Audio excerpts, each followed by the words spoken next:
I'm going to tell you a secret that I've learned over 36 years of selling. You might think you're talking to the decision maker. You're not.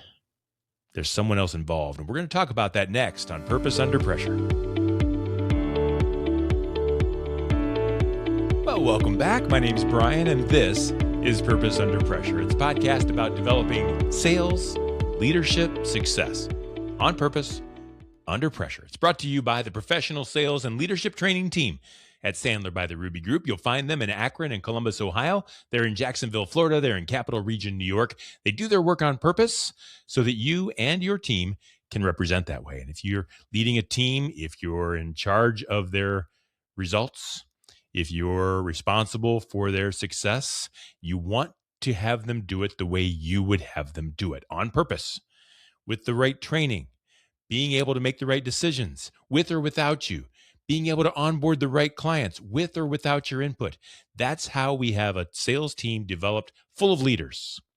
And that's what you want representing your team. And that's the kind of thing that my friends at Sandler by the Ruby Group will help you to build. You can connect with them online at therubygroup.sandler.com. The Ruby Group, coaching leaders to win when the stakes are high. So let's get cooking. What's the most important, maybe perhaps the most underrated step in the sales process? Is it the pitch? I don't think so. I think people think that's pretty important. Is it the follow-up? Too many people don't even do that, so it can't be the follow-up. It's not the cold call. Actually, it's part of why our job is so hard, because all of those things are so important. I think the critical step and the most underrated step is the decision. It's part of the process, because no matter what does or does not happen in all the steps that came before, or what could possibly happen afterward, what might come next, nothing happens of any importance until a decision is made. And it doesn't matter what that decision is. That decision could be a yes. It could be a no.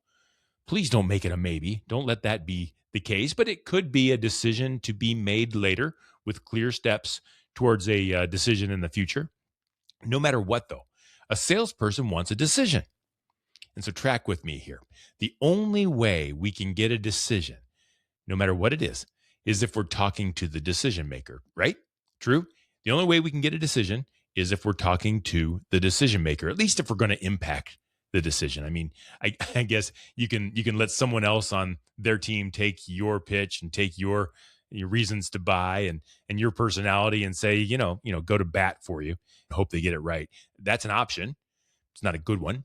It is an option. A lot of salespeople do it that way. But I think the best approach is to make sure that the decision maker is in the room.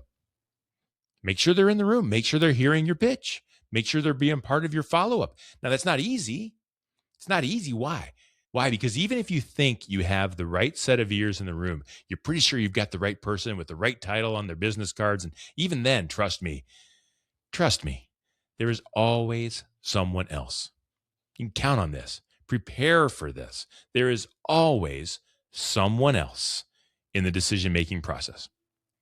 And you say, that can't be. I'm talking to the vice president of buying stuff, and they have the budget and they have the authority. But you know what?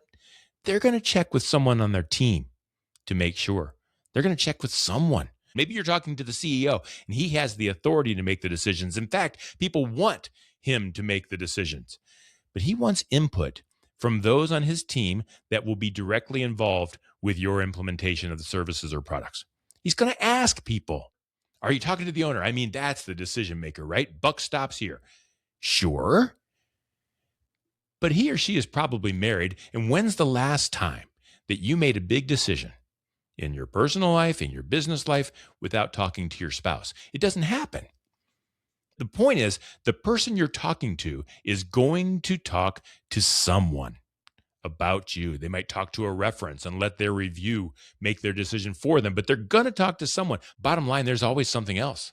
And so the best way to make sure you know the decision-making process, who's involved, is to ask. Who else needs to be in the room? Who else has input on this decision? Is there anyone else you need to talk to about this? And what do you think they're going to want to know? Or ask them this, what do you think they're going to say? Let's go there. Let's go there. Let's ask that question. Your customers may or may not tell you the truth for a variety of reasons, but if you make it clear that you know they're going to ask for someone else's input, they're not going to try to pull the wool over your eyes any longer. And did you catch what I said earlier? Is there anyone else you need to talk to about this? And what do you think they'll want to know? What do you think they're going to want to know? What do you think they're going to say? It's a huge question because it gets right to the truth. It gets right to their fears, and it gives them the ammunition they need to maneuver that potential stumbling block. Remember, if they're talking to someone else and they're asking for permission or advice on what to do next, it means they want to do it. They can say no all they want on their own. They don't need help for the no. It's the yes part that gets expensive. So help them out. Give them the hammer so that they can drive the nails. Don't send them up on the roof so someone can push them off. Unarmed, unprepared. Give them the hammer so they can drive the nails. Hey, that's what real pro sellers do. Tell you one more thing a pro seller does. They make sure that they're giving that information to people who have the power to make the decisions. Do that. And folks, thank you. Thank you for being here. Thanks for listening. Thanks for watching. We do this every week, sometimes multiple times a week. And so if you're subscribed, you'll never miss another episode. You'll find all past episodes of Purpose Under Pressure at bryanmediastrategies.com/podcast and wherever you stream your favorite shows. It's brought to you by the Ruby Group, coaching leaders to win when the stakes are high. Until next time, no matter how high that pressure gets, just stay on purpose.